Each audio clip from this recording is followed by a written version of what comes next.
देश के नागरिक को संविधान के मुताबिक सूचना का अधिकार है, यानी देश का नागरिक आरटीआई राइट टू इन्फॉर्मेशन के जरिए सरकार से सवाल कर सकता है। लेकिन अब जनता से उसका यह अधिकार भी छीनने की कोशिश की जा रही है, उनके अधिकार को कमजोर करने की कोशिश हो रही है, जिसका खुलासा एक रिपोर्ट में हुआ है। आखिर कैसे और क्या है मामला, देखिए रिपोर्ट।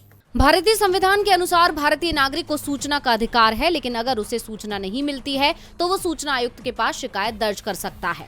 लेकिन क्या होगा अगर ये पद ही खाली पड़ा हो तो व्यक्ति अपनी शिकायत लेकर कहां जाएगा, यानी उसकी सुनवाई नहीं होगी। और अभी ऐसा ही कुछ देश में हो रहा है, क्योंकि एक आधिकारिक रिपोर्ट में कहा गया है कि 165 की स्वीकृति संख्या के मुकाबले देश भर में सूचना आयुक्तों के 42 पद खाली हैं और 2 राज्य मुख्य सूचना आयुक्तों CIC के बिना काम कर रहे हैं। एक गैर सरकारी संगठन ट्रांसपेरेंसी इंटरनेशनल इंडिया यानी TII द्वारा लाई गई 6ठी स्टेट ट्रांसपेरेंसी रिपोर्ट 2022 में कहा गया है कि मुख्य सूचना आयुक्तों और सूचना आयुक्तों के लिए स्वीकृत 165 पदों में से 42 पद खाली हैं।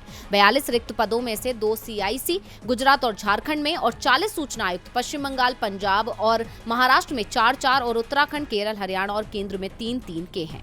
रिपोर्ट में कहा गया है कि सूचना आयुक्तों के 5% से भी कम पदों पर महिलाओं का कब्जा है। इतना ही नहीं, 2005-6 से 2020-21 तक सूचना आयोग की तरफ से दर्ज किए गए आंकड़ों के अनुसार राज्यों और केंद्र की तरफ से 4,02,075 और 403 RTI आवेदन मिले थे। TII चेयरपर्सन प्रोफेसर मधु भल्ला ने कहा कि RTI अधिनियम बुधवार को अपने कार्यान्वयन के 18वें वर्ष में प्रवेश करेगा। 2005 में सरकार के कामकाज में पारदर्शिता और जवाबदेही के युग को बढ़ावा देने के लिए कानून के अधिनियमित होने के बावजूद केवल आधी लड़ाई जीती गई है, क्योंकि इसका कार्यान्वयन अभी भी कई चुनौतियों से भरा है। DV लाइव की रिपोर्ट।